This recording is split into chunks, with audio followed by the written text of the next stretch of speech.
A mob of 10 unhinged and inhumane teenagers who savagely took Jack Woodley's life for no reason have now been jailed for a combined 124 years and 6 months. Now, if you remember, Jack was set upon as he walked home from a fun fair after he was challenged by a group of idiots whom were just looking to cause trouble for no reason. Now, Jack was a victim in every sense of the word. The fact that the 18-year-old Jack Woodley was set upon was based on lies. Some stupid kid ran back to his friends and told them that Jack wanted trouble, when really these kids wanted to attack Jack solely for excitement and pleasure. And the sad thing about it is, these stupid people actually recorded parts of the incident. That's how cruel they are. Now, Jack had so many things to look forward to. He was starting a new job on that Monday, and he was also picking up the keys to his own flat.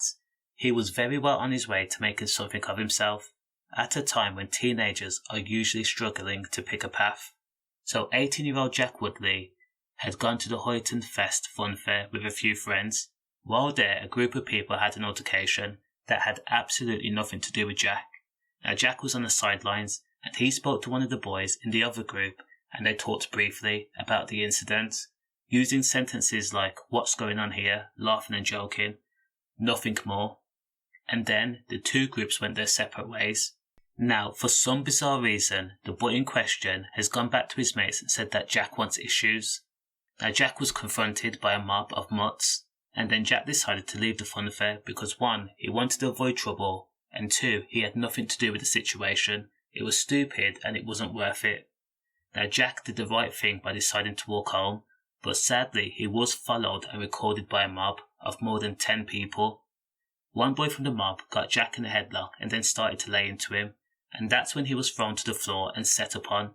He was punched and kicked and stomped on, and he was also recorded, and he could do nothing apart from curl up in a ball and protect himself from the dozen or so blows. Now, for a brief moment, he managed to stagger to his feet and make a run for it, but he was chased down an alley in Houghton le Spring, Sunderland, and he was fatally stabbed with a 25-inch blade by a 15-year-old boy who actually had the audacity to tell the judge it was an accident. He didn't mean to do it, despite the fact that he hid his phone and disposed of his clothing after the incident. Now, Jack was stabbed in the back, as I said, by a 15-year-old boy who was hungry to prove that he was about that life. Now, that specific 15-year-old was jailed for 17 years minimum. Now, Judge Rodney James sentenced the other 9 boys who are aged between 14 and 18 years old to a minimum term of between 8 to 15 years under the Joint Enterprise Law, which makes that a combined sentence of 124 years and 6 months. Only one person in the group admitted their guilt, while everyone else denied murder and manslaughter charges, and the courts have already heard that everyone intends to appeal their convictions, which is just going to make the justice drag out even longer. Condolences to 18-year-old Jack Woodley's friends and family. Stay safe.